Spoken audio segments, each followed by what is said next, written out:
पाकिस्तान तहरीक इंसाफ के मुमकिन लॉन्ग मार्च के ऐलान से कबल ही हुकूमत दबाव का शिकार। हकीकी आज़ादी मार्च का रास्ता रोकने के लिए अहम शाहराहों पर रुकावटें खड़ी कर दी।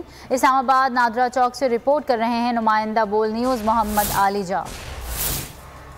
तहरीक इंसाफ का मुमकिन लॉन्ग मार्च हुकूमत उससे पहले ही बौखलाहट का शिकार हो गई है। अभी बाज़ाब्ता तौर पर ऐलान नहीं किया पाकिस्तान तहरीक इंसाफ ने, लेकिन उससे पहले ही हुकूमत की जानिब से मुख्तलिफ हीले बहानों से रास्ते बंद किए जा रहे हैं। इस वक्त मैं नादरा चौक में मौजूद हूँ। नहायत अहम चौक है, यहाँ से आगे जाके प्राइम मिनिस्टर सेक्रेटेरिएट आता है।